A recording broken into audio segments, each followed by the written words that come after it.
Welcome to DVC Alumni, where every story inspires the next. The official podcast of the Diablo Valley College Alumni Association. As we celebrate 75 years of DVC's impact on education, careers, and community, we're honored to share the incredible journeys of alumni who've transformed their time on our vibrant campus into meaningful careers, community contributions, and personal success. Each Tuesday, we spotlight DVC alumni, from first-generation graduates to entrepreneurs, educators, and leaders who share the triumphs, challenges, and pivotal moments that shaped their lives. And on Thursdays, it's Resource Thursday. We dive into the programs, departments, and services that make DVC the supportive, dynamic community it is, exploring how they serve students and how you can connect with them. Whether you're a current student, recent graduate, or longtime alum, join us as we honor DVC's legacy and discover how our past continues to inspire the future. Thank you for being part of this journey. Be sure to tune in, subscribe, and celebrate with us. DVC Alumni, where every story inspires the next. And now, join our host, Alumni Manager, Charlie Daly. And we are live, and I'm very excited. So why don't you go ahead and introduce yourself? I'm Matt Guichard. I'm a DVC alum. Yay! Well, yes, you are. So you've. I know we've talked a bunch, and you're on our advisory committee. You're on a bajillion committees around here. And as you were saying earlier, it's like your wife is saying, please say no. And so, but let's start with kind of like how you got to DVC. It's like what you grew up around here, because we were talking about that too. I did. I grew up in Walnut Creek, and I knew of DVC. The plan was we're a Cal family through and through. Mm-hmm. That we were all going to go to Cal, and there are 8 of us, and most did. I spent a little time there. But my father got sick and actually got tuberculosis, was in the hospital for a year. So my twin sister and I went to DVC and actually loved it. It was something that really wasn't planned in the long term. But I want to say the 3 brothers and sisters after us also went to DVC. Oh. And went on to Cal. One went to Chico, but so it was, and DVC being kind of a launching pad into the UC system. So just wonderful. So when I arrived here, kind of unexpectedly, I'd been going to an all-boys school in Alameda. So I didn't know a lot of people at DVC, knew a few from my junior high, which was Park Mead. But my twin sister's boyfriend had gone to Del Valle High School. So I kind of hooked in with them, and it was awfully fun. I laugh and say, because I showed up wearing a very nicely collared shirt and slacks and wingtips, believe it or not. That was my dress for my school, my high school, and showed up here. But funny story, everyone kept saying hi and using a different name, hi. So there's some guy in Orinda that looked just like me, or oh, wow. Rather, I looked just like him, whatever. So I was greeted regularly, people saying hi, and I'd say hi back to him. They thought I was some other guy. Yeah. I guess he dressed up too. So after a fairly short period of time, I got back into the jeans and tennis shoes kind of a thing. Okay. It was good. But so when was that, if you don't mind me asking? So 1966. Okay. Yeah. So it was maybe even a little bit of 65, 66. So you had to stand in line and look on the board and flip through the catalog and hope that the classes you were signing up for weren't full by the time you got up to the... That's exactly right. So It was now interesting, because I had gone to the school that I went to. It was a college prep school. So I got into a lot of classes that, I've already done this. I've already read those books already. So it was kind of, and rather than having homework every night, like, wait a minute, you mean I don't have to turn this assignment in for a month? Wow. That was totally unusual. So I wasn't used to that. So I was a little bit lazy. I got a little lazy because, gosh, I didn't have to work at all to get a B. So that was kind of nice. So I went through this little period of time, met a lot of new people. And I often laugh and say that out in the quad, There were bands all the time. Yeah. There were Friday night dances. There were so many things here at the time. And the war was going. And so we were getting kind of a ripple effect of people getting drafted and even some people coming back. So, well, I mean, it was a time of just, I call it kind of craziness, but a lot of fun, just an awful lot of fun. And I was sitting around thinking, okay, when am I going to transfer to Cal? And several of the people had talked about this place called Chico. Chico, what? I never heard of Chico. So they were talking about pioneer days. I never heard of it. So at the end of it, after my time here, some friends were going up there. I said, well, I'll go up and see what it's like, and kind of fell in love with the little college town. Berkeley, going and studying in the library and all that. Tear gas was flowing. Riots were going on. Yep. I kind of said, for now anyway, I don't need that. So I called it the Andrew Hardy days of school, going to Chico, California, this little small town. Came in the first evening and smoke in the air, because then you could burn the leaves, lots of leaves on trees and lots of things happening, and just another happy-go-lucky kind of time. Quickly changed with the war, changed. But that was the initial thing of leaving DVC and heading up there. Well, and I know that Chico at that time especially, and not so much, well, it still kind of is, but it was a small town, nestled up in there in the hills. And it just really, it still to a lot of ways has a very small town feel. Yeah, and it did. It was, I think there were 5,000 students, something like that. So it was, it was small time. But, I just loved DVC and the idea of being at an all-boys school. There weren't girls there, and all of a sudden showing up and saying, "Oh, girls are in our class too. This is kind of neat." And then the Friday night dances here, and it was funny. The College Park crew kind of hung with the Alhambra crew, and then there were the people from down in Danville, and all of these different kind of groups. And eventually, lots of us kind of got together, so it was a lot of fun. Football team was really good. Altie Taylor was here. He was out of Pittsburgh, and he was a fabulous football player who went on to play for Detroit. Oh, wow. So some real interesting things were happening. Every day something new. Was pretty excited. I will say, as far as grades were concerned, it was a crazy time where you hear at Stanford and at Cal blanket A's, because to keep people in school so they wouldn't lose their 2F deferments. So a lot of blanket A's. So there were some classes I can recall sitting out in the quad, sitting around holding hands and almost doing things that were, whoa, so this isn't quite like what I had at my high school, but there was all of that too, that all kind of permeating everything that we did here. So, well, and it was a reflection of the times, I know that, I was a kid, but I remember seeing stuff on TV and my mom and dad talking about it, and a lot of the stuff that was going on, not just the war, the Vietnam War, but, also the protests and things like that. And it was definitely an interesting time in our history. That's for sure. Yeah, it was, I laugh and say in high school, having nothing to do with the war, the Beatles, my senior year, and then all the British groups and longer hair. So, showing up all high and tight, like I was from high school. And all of a sudden, people started to grow their hair. Pretty soon, much more casual. No, you're not wearing wingtips and slacks or anything like that. So, and all of that was starting, having really nothing to do with the war, but it was such a time of craziness. And we'd go into the Panhandle in San Francisco, and Big Brother and the Holding Company. All these groups were playing for free. Things were just happening everywhere, and it was such an incredible time that, and there was also school. So yeah, had to figure out a little time to study occasionally, and so. Well, and that's I think one of the stories that people miss is they think college is going to be this, buckle down. And for some people it has to be, because it's like they've never experienced it, or it's an opportunity, but it's also an opportunity to experience a ton of other things, whether it's like we get international students come here and it's like they're trying to figure out how to navigate a place they've never been or don't understand the culture, so thankfully we've got services for that now.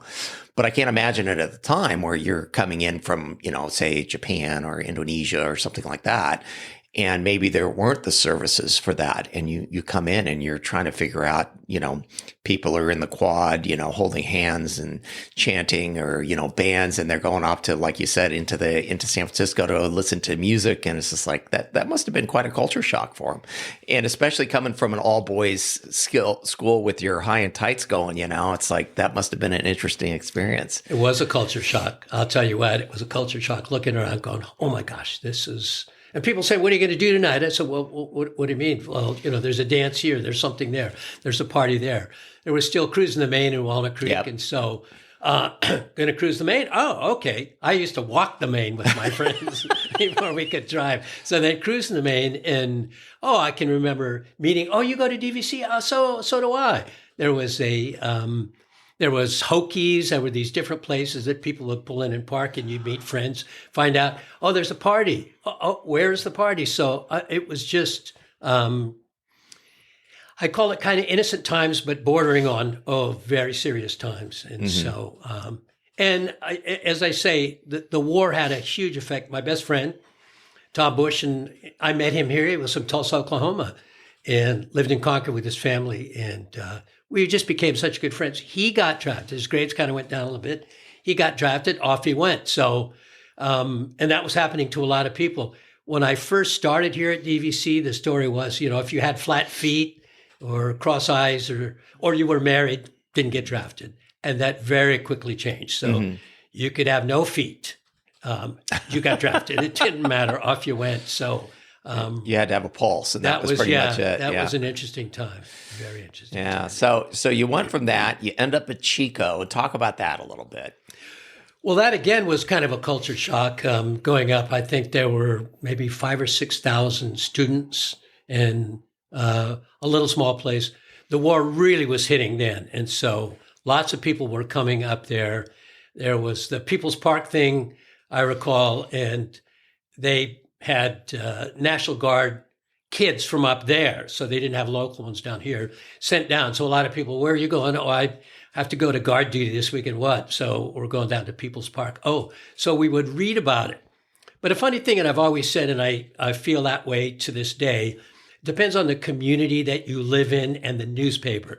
So I grew up with the San Francisco Chronicle and the Oakland Tribune, and so we'd read. So that's kind of where you get your politics and all that, although my father was a brilliant guy who was at Cal and taught for a bit. And so we had these political discussions, but reading the paper, getting to Chico, much more conservative, and they had the Chico Enterprise Record, and a much more conservative. So you got a different flavor of a different interpretation of what was happening in the world, a different perspective on the war. So those things were different. It was interesting to kind of see. So partially an ag school, and so there were some very interesting discussions in the quad, I would say, about the war or politics in general or kinds of things like that. So I think of going through that whole kind of thing also was kind of defining. And then come back down to the Bay Area and going to Cal and talking to people and seeing how a whole different perspective. Eventually, it hit Chico, I think, much later than the Bay Area, the kinds of ferment that was going on. But eventually it did.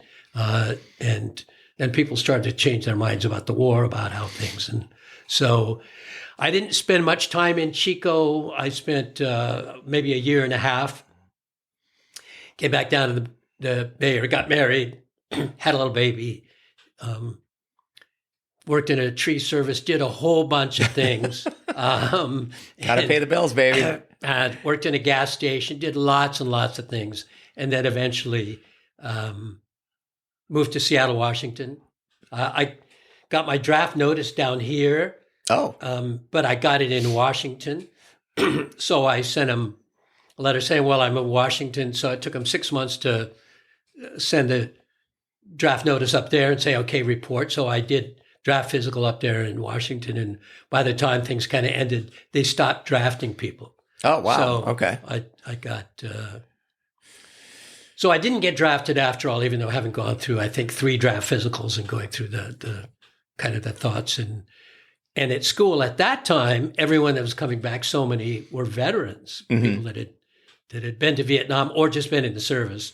And so lots of older people, I kind of laughed because later on I went back to school and I was 25 years old. And you were one of the older people. I was kind of embarrassed because I was 25 because when I was 17 when I started college and then 18 and telling the young girls, why would you ever date an old guy like a 25-year-old? Because these vets were coming back and people were doing that. So I was kind of slinking around at 25 when I was back in school. Okay. Kind of interesting. Yeah. So, you again, you have a very storied career, and so let's keep going on that because so you went back to school. Now, where'd you go back to school at? So we moved back to Chico actually. Oh, okay. So it was one of these things. So I was married, had a little child. Mm-hmm. Actually got another one in the oven, and we lived in married student housing. And I first worked for Northern Star Mills, loading sacks of feed and grain, delivering to the farmers and all that because I had to work. Mm-hmm. And then I thought the best job in town, which had nothing to do with the school, was Diamond International. So I pulled chain. People don't really know what that is. And my dad did. Incredibly physical job. So Yeah. I got paid to work out every day. I worked 6 days a week, 4:30 to 1. So 4:30 in the afternoon to 1 at night. Went to school during the day. Took my oldest girl, Amy. She was just a little toddler to school with me regularly. And she always says, I went to college twice, once with my dad and once on my own. And I worked in that lumber mill for 3 years and worked really hard in school, got straight A's, worked hard. And they shut the mill down for a recession period of time. And I finally said, okay, I need to grow up. Mm-hmm. My hair was down to my shoulders, had a Fu Manchu. People laughed and say, really? So came back down to the Bay Area, got back in the publishing business. So I'd spent some summers working for Family Circle and Coles Communications and back in the publishing business, and went to law school because, as I always said, you couldn't go to the toilet without checking with your lawyer. I saw that and I thought I'd go back to New York and just go up in the publishing business with a law degree. So the company I worked for assisted me, allowed me to go to school so I could take time off and go to law school. Eventually graduated, passed the bar right away, and believe it or not, went to Europe. So studied at Salzburg University in Austria, and then went to work for a law firm in Denmark. All right. Well, talk about that a little bit Yeah. because that's very interesting. Well, we wouldn't be doing this. I'd be speaking Danish if it weren't for my two little girls back here. Yeah. So it's time for Dad to come home. But it was interesting. So I studied international law at Salzburg and met lots of people, kind of immersed myself in with the Austrians and a good friend from Lebanon and various people from other countries. That was important. So I didn't hang with the Americans and loved that. And then had this internship in Denmark in a town called Odense. So Hans Christian Andersen school town. Okay. So Okay. Odense, as they call it. The Germans call it Odense, but Odense.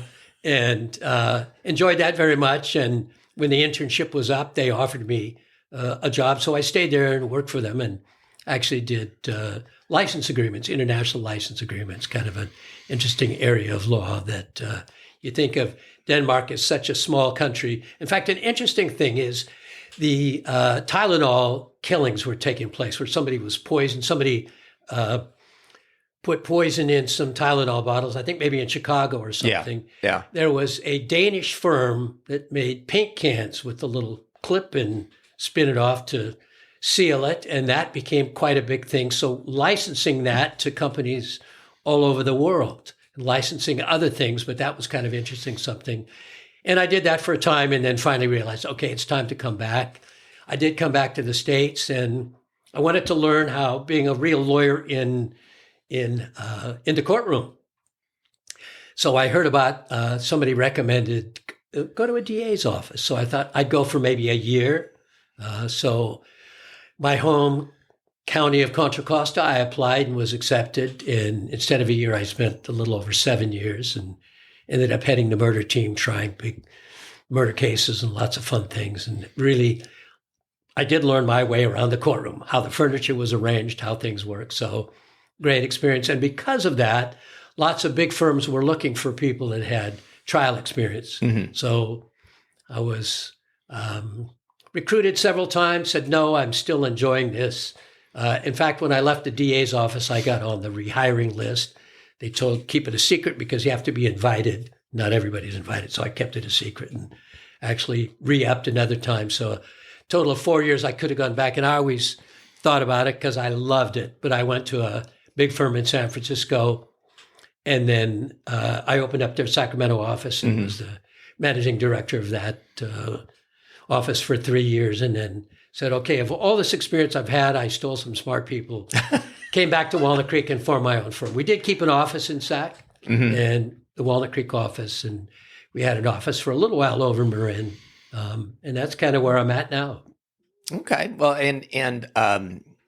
so you've literally traveled the world and in some ways got your start here at DVC, but it sounds like it was more a product of the times than anything. What would you say, like, of your time here at DVC? What would you say was like your one of your favorite memories?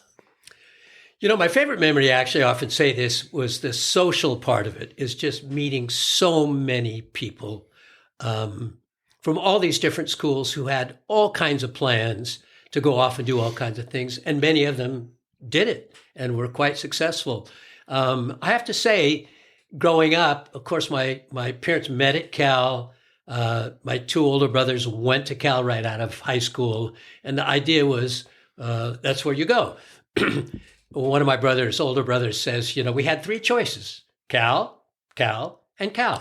And that was kind of, so I was a bit of a rebellious one. And I thought, well, I'm not going to do that. I am ultimately going to do it. But for right now, I'm not going to do that. Now, I don't want to say I was forced to go to DVC, but it actually worked very well coming to DVC. I laugh and say one of my jobs while I was here was coaching through the recreation department in the city of Walnut Creek. How did I get that job? Off the board. So there was a board here with jobs. I remember it. Yeah. I pulled that off and went and interviewed, and I taught at Walnut Creek Elementary School, which doesn't exist anymore. It was right on the same campus where WCI is.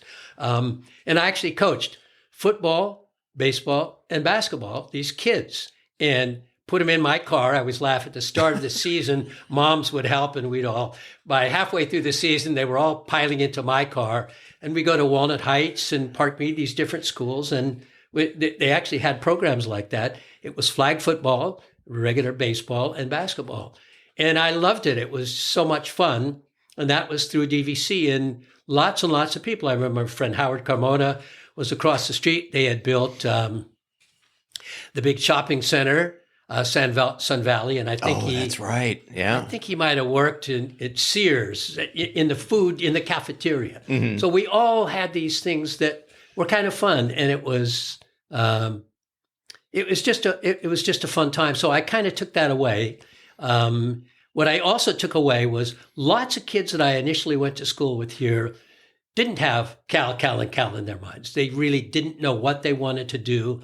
And hadn't worked very hard in high school. And they kind of learned here and kind of, okay, this was a great, I call it a little proving ground to, okay, all right. That's an interesting area. I'm going to go after that and get 2 years. And I always say it's great because you get general ed out of the way, the same kind of thing that you get at Cal or at a state college, and then slide right into, any of those schools that you want to go to. It was almost, DVC was a ticket. I can't tell you the number of friends of mine that went to Cal right out of DVC and UCLA at some very good schools. So just wonderful. So it was kind of eye-opening to me. And so I sing the praises of DVC to people all the time.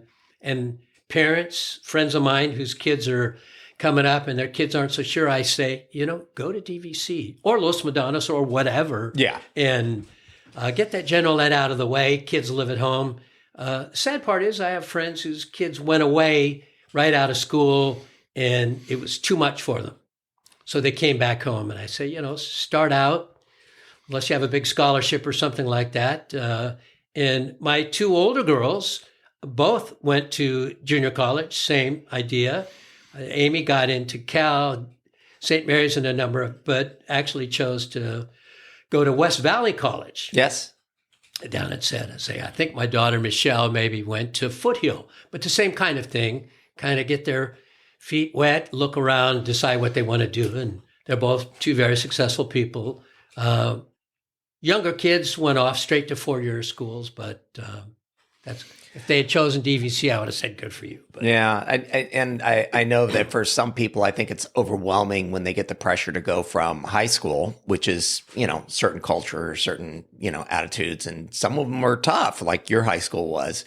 But especially now, we see, a lot of the kids come from especially more affluent neighborhoods. They go from, Monte Vista, they go off to, Oregon or UCLA or something like that, and they're back before Christmas break because they just couldn't deal with it. They go from having someone pay attention to them, suddenly have to be an adult in an environment with, 40,000 other people. And it's tough, it is tough. So, let's go back to you being a prosecutor because you seem to have loved that. Who was the district attorney at the time you were in the prosecutor's office? My first year was Bill O'Malley. Mm-hmm. So people confuse him with his son, Dan O'Malley. Same William Dan O'Malley. We call him Dano. So he joined the office after I was there for a couple of years. But Bill O'Malley was the boss. And one of my good experiences, so I was initially in the Concord office. You do misdemeanors, got lots and lots of trials. I mean, unheard of the number of trials that I had my first year. We did double dipper sometimes. A DUI case, you pick a jury on Monday, you try it on Monday, and Tuesday you pick a jury on Wednesday and try it Wednesday. So we do sometimes 2 a week, seriously. So okay. Absolute truth is I tried 34 misdemeanor trials in less than a year, my first year in the office. So that's a lot. And I say, you don't learn the evidence code in law school. Yeah, you'll learn the evidence code, but you really don't learn it until you have to use it on a daily basis. And I had some incredible mentoring, some incredible people in the public defender's office and private lawyers who were very, very good. And I went up against them and I learned from them. So it was really nice. And I got promoted to Martinez, the main office. But when I was there in the Concord office, several people retired or there would be some special occasion. And a couple of people said to me, go to those retirement dinners because you'll meet the DA, you'll meet people in management who you generally don't meet. You're down at the very bottom of the ladder. So I often did that. I'd go to things and people go, oh, you come to all these things. And I liked it. So I met kind of the top brass and met people. I like to tell the story later on when Gary Yancey was the boss and I was trying, I think, a big murder case, and I was kind of had a question. I ran up and, it was lunchtime. The only person I saw in the office was the boss. So I stopped in to say, hey, boss, I have a question for you. And he loved it. He started opening the books, and we created this little relationship where he would stop in my office and ask me about cases that I had, and I'd stop in his, and kind of this mentoring. And that was the boss, the DA. So it was kind of fun. And I just enjoyed it. And I felt I was doing the right thing. I was putting, I want to say doing misdemeanors, DUIs, they but for the grace of God go I. Right. As highway patrolmen would say, anyone who has including themselves, anyone who has a vehicle, a driver's license, and drinks alcohol has probably been under the influence at some time. So, yeah. But when you got up and doing the stuff that I was doing, the heavy stuff, and thinking pretty ugly homicide cases and things, it felt good to seek justice and see justice done. So that's where I got an awful lot of satisfaction. And at that time, then I got a lifetime certificate for teaching credential at community colleges. And so I started teaching at Los Medanos and teaching in the police academy, teaching legal aspects of homicide, lots and lots of things. So I thoroughly enjoyed that, kind of at the community college level. And I guest taught, say somebody would invite me to come to DVC and teach a class, or St. Mary's College, or even somebody was asking me to come to Cal State East Bay. And so I would do that occasionally and lecture, and I still occasionally get asked to do that and very much enjoy that. Very much. Right. So now I know one of the other aspects is you're like on 184 boards, and I'd like to think that that's an exaggeration. It probably is not a big one. So over the years, you've you've come into being a man of service, we'll say, and and shown leadership in that particular area. And talk a little bit about that and how you kind of your journey into being of service. So, how did that get started? Yeah, interesting. Kind of when I was heading the sexual assault unit for the district attorney's office, and I'd go to these meetings for families of murder victims, and kind of. Boy, it was just moving. And I have to say, my kids say I'm kind of an emotional guy, read a book and cry at movies and stuff. And I'm tougher than that, kids. I'm not so bad. But at any rate, go to those things sometimes. I remember doing some closing arguments sometimes where I'd start to choke up. I mean, it really profoundly impacted me. So a group called Child Assault Prevention was ongoing, and they asked me to speak, and I came. And then I joined that, became on the board. And really enjoyed that. And it was kind of interesting. It was something that I was involved with. And then somebody asked me to get involved in Daffodil Days, which is a cancer society. Oh, okay. Every year selling daffodils. So I got on the board for that and then was the chair of that for some time. And then eventually just, appreciating that. So feeling like I was doing some good, getting involved.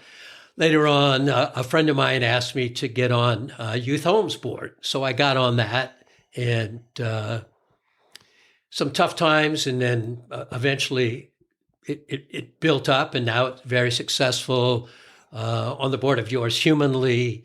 What's Yours Humanly? Yours Humanly is a group started by one person, and it's actually providing school books to kids in Haiti, in Taiwan, in various places, not Taiwan, well, various places, but at any rate being on. So something, education, that's how important. My mom was a teacher. A couple of my sisters are teachers. I was teaching.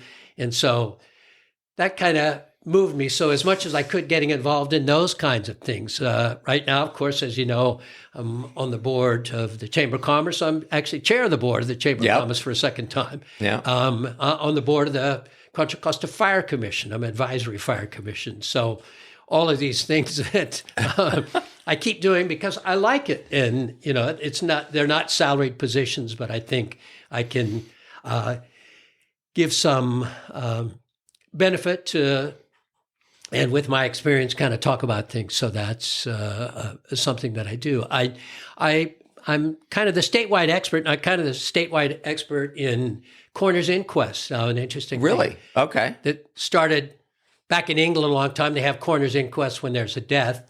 And it used to be years ago, long before my time, something that many, many deaths, there was a coroner's inquest. And I've been doing it for about 12 or 15 years. So in Contra Costa County, every time there is any officer involved death, whether it's a shooting, a car chase, somebody dies of old age in the jail, we do a full-on coroner's inquest. We have a jury. We put on the pathologist to talk about the cause of death, the actual medical cause, and the circumstances. And I'm an advocate of that, and I think it should happen much more. Many, many other counties come and watch us, watch my inquests, and see how they're done. Because in many cases, we have troubling deaths, we'll call it shooting cases, various things. I did the Miles Hall case in Walnut Creek and cases like that, where people want to know. And many times it's the first opportunity to actually see the evidence, to hear what happened. I play body cams and dash cams and all that to really get people. Many times families come and go, oh, okay, now I understand. I understand what happened. Mm-hmm. And it has nothing to do with being prosecuting people or civil cases. Those things happen irrespective of what we do, but it's designed to put out into the open.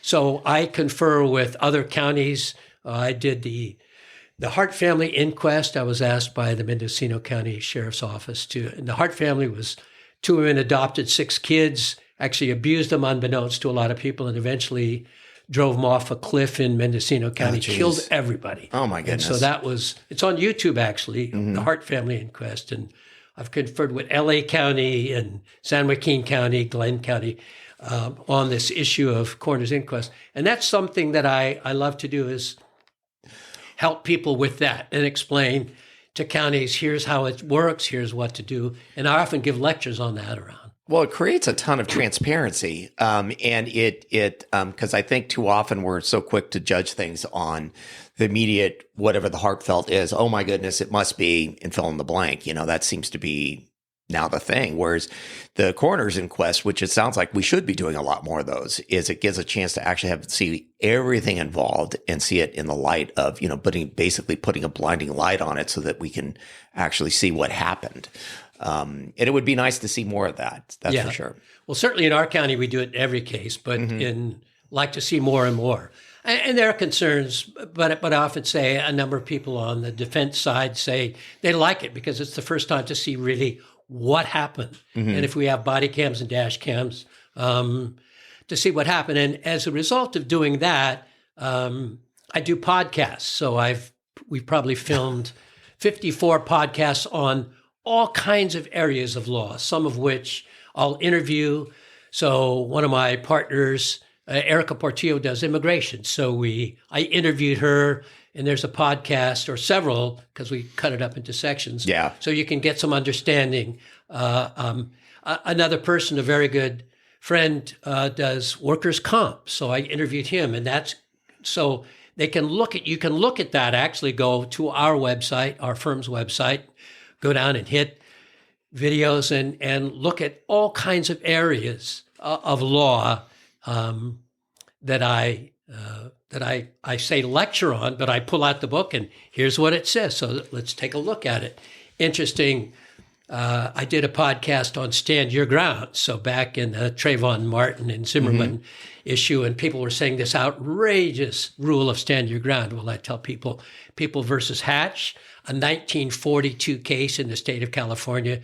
We have the strongest Stand Your Ground rules of any state, and we've had it forever, and it makes complete sense. It's a self-defense kind of, and when you see it and read it, and it's, when I heard about that, I was saying, well, wait a minute, I've tried a lot of homicides, and I've had the Stand Your Ground jury instruction given multiple times. What is this? So I laughed. Some people were saying, famous people, I'm never going to perform in Florida ever again because they have that Stand Your Ground and they live in California. I said, wow. Yeah. So those are things that are interesting and that I continue to do and lecture on, which I think are fun, illuminating, and educational. That's the most important thing. Well, we will put a link to your website and how people can get a hold of you and stuff into the show notes and things like that. Because it's I think too often you get folks that have an opinion on the law that never been to law school or, something like that. And obviously you've been at it for more than a minute. You have some credentials for it. So it's kind of like maybe we should listen to what you have to say. And too, it's looking back, as information is good. And let me restate that. Good information is probably one of the most important things. And that's one of the things that now you're obviously much better at podcasting than I am, since you have a better track record than I do. I'm only up to, I think, we're up to 25 episodes, I think, at this point. So, but we're plugging away. So you've created this. So what prompted doing the podcast and the YouTube stuff? I mean, I'm kind of interested in that, since that's what we're doing. Well, it's interesting. I could talk for a couple of hours about this. I won't, but the idea is, people come to me all the time and have for years and say, we'll teach you how to get cases. So most of the cases that we get are word of mouth. And I looked at it and said, we'll set up something for you, and these buzzwords will put you way up high in the Google realm, and you'll make millions. And it never happened. It just never happened. So I decided that, and I talked to a friend of mine, Don Wexler, who actually has a company who does this kind of thing, and said, I don't want to just, again, do it again. Say how great I am and put it on paper and put it on my website and people look. Because I think it's more interactive, something we should have. So, and our website is interactive. We don't just, it's not just a pamphlet. It's actually interactive. You can look at it. But then also, let's actually talk about the law. So I want to say people have differing opinions, but we have jury instructions. This is what the jury gets, whether it's civil cases or criminal cases. And this is what they decide on after they've seen the facts. The judge provides the jury instructions. So in my lectures, I talk about jury instructions, or I cite the law. Here's what the law says. And so that's what I started doing. And I actually have one on choosing a lawyer. Oh. Because nowadays, as we all know with media, everyone has a website. Every lawyer, everybody has a website that they're the greatest person in the whole world. So you hear the name of a lawyer, you look at his website or her website or the firm's website and go, oh my gosh, these people are incredible. They want a settlement of X, Y, and Z. And you see that all the time. Yeah. Maybe they are, maybe they aren't. But I say there are several things you want to do is look at somebody's credentials. Where did they go to school? What is their background? What is their experience? Look at things like that. And then find out, what have they done? So is this a one-off? They have that $1 million verdict or whatever, because sadly, I get many people refer to me who have counsel, and I go, ooh, how did that ever happen? And they say, well, I hired my brother-in-law's family law lawyer. And I said, well, this isn't a family law case. Yeah. So I like to tell people, lawyers even, stay in your lane of travel.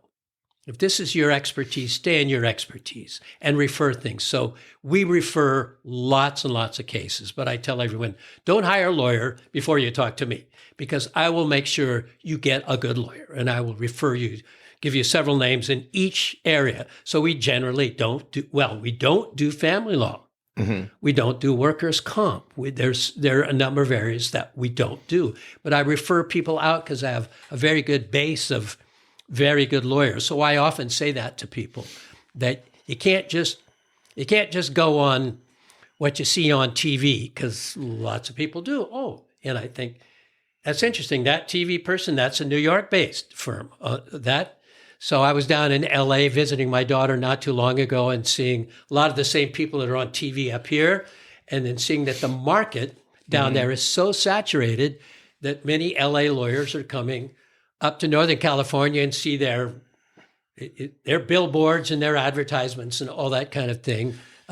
I say, if you have a case in Contra Costa County, somewhere in the Bay Area, hire a lawyer. It's probably best. Now, there can be very good lawyers from LA that can come up, I'm not saying no, but I think walking into the courtroom, it's nice when you know the judge and you know you know how things work. Yeah, well, I don't know why I just thought of this, but it's like Shane Company. I was really shocked when, because I for years grew up, it's like Tom Shane, you have a friend in the diamond business, and then I think I was in Ohio or something like that. I was traveling for work, and it's like I hear Tom Shane, you have a friend, and I'm like, oh my goodness, that's like what? And then it dawned on me that he basically was Sears with diamonds.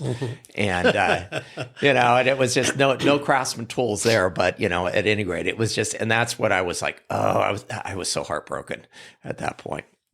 So what are some other things?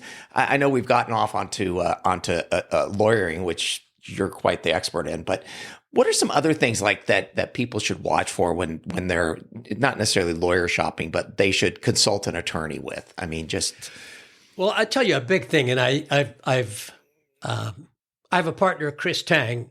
We always call him the happy lawyer, and I'm the unhappy lawyer. Okay. Chris is the happy lawyer in the sense that Chris is a business lawyer. He's a very smart guy. And if you come to him, you're going to start a business.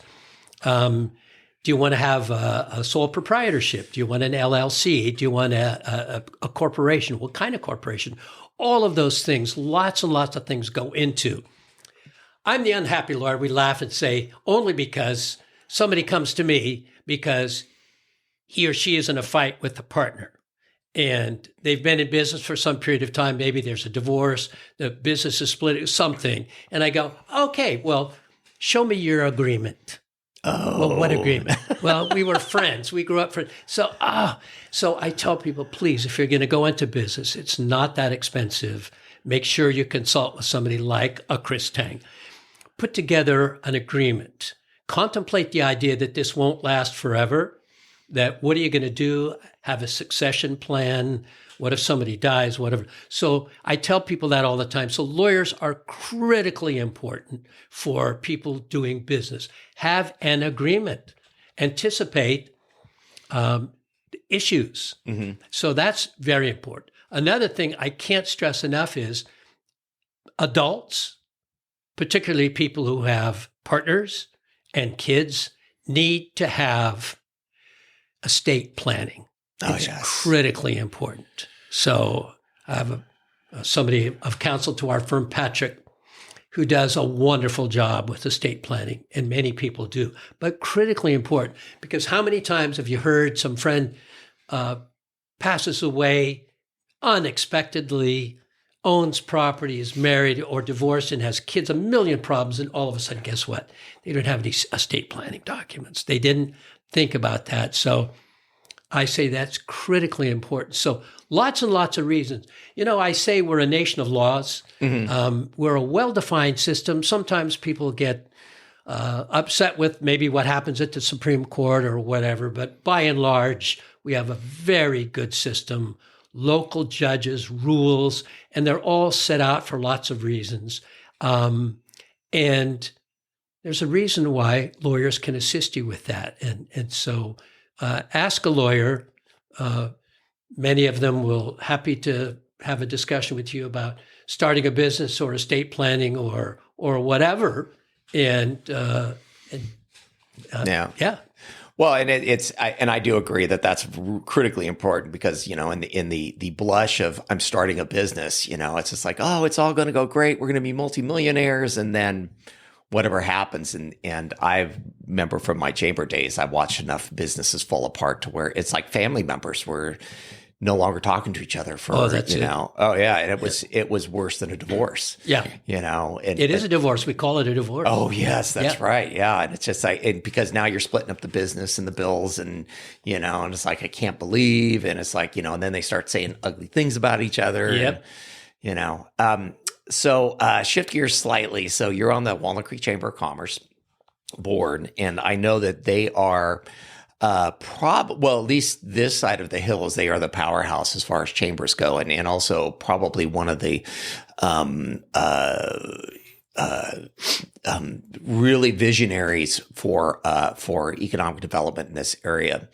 What do you see as the chair of that organization? One, what the role is, and kind of what the future is for this area, specifically Walnut Creek, but like Pleasant Hill, and how does DVC play into that?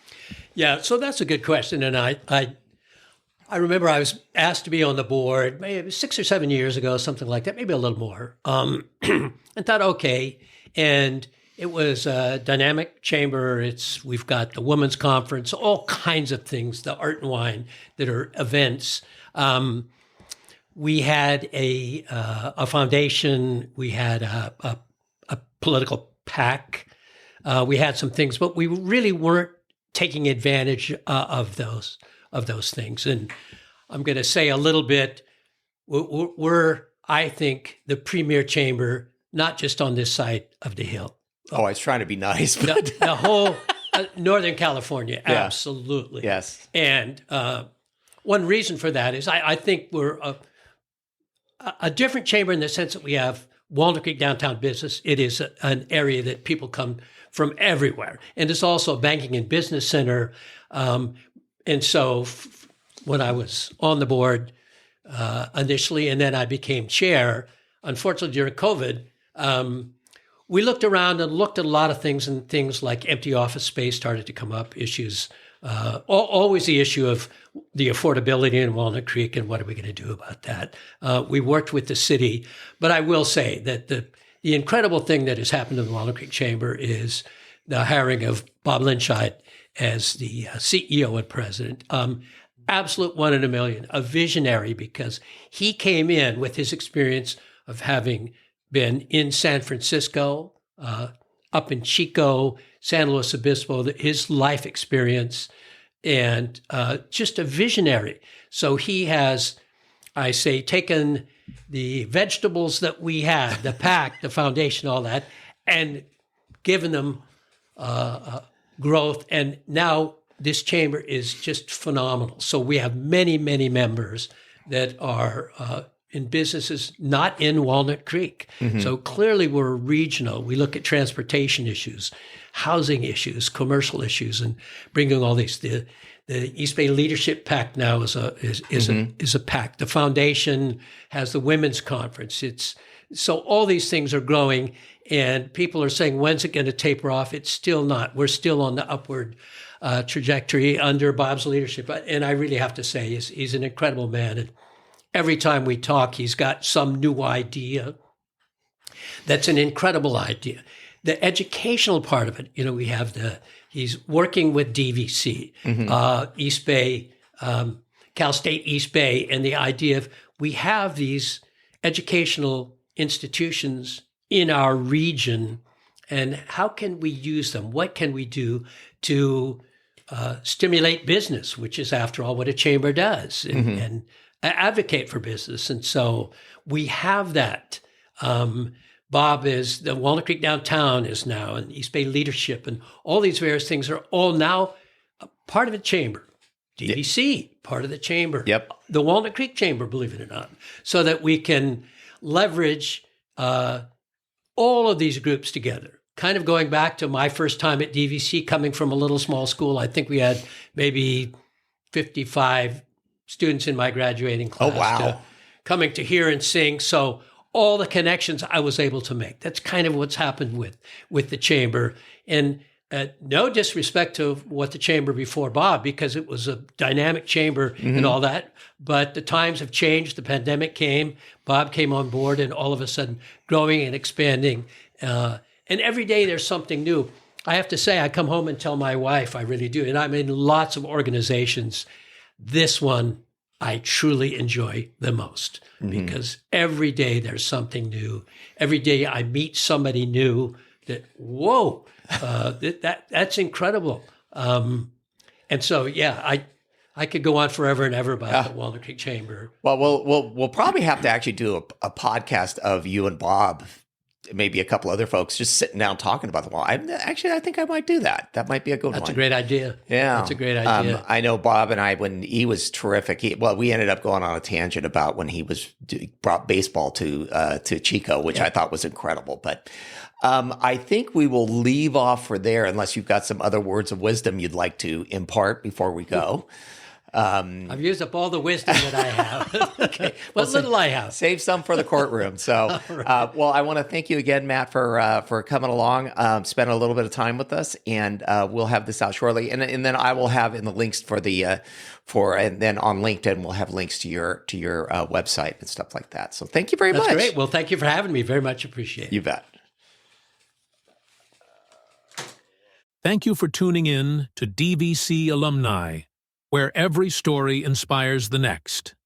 The official podcast of the Diablo Valley College Alumni Association, celebrating 75 years of DVC's incredible impact on education, careers, and community. We hope today's episode gave you valuable insights into the journeys of our alumni and the powerful resources available at DVC. Don't forget to join us every Tuesday for inspiring alumni stories, and on Resource Thursdays, where we spotlight DVC's departments and services, showing you how they're shaping student success. Until next time, keep pushing boundaries and exploring the connections that make DVC's legacy so special. And remember, DVC Alumni, where every story inspires the next.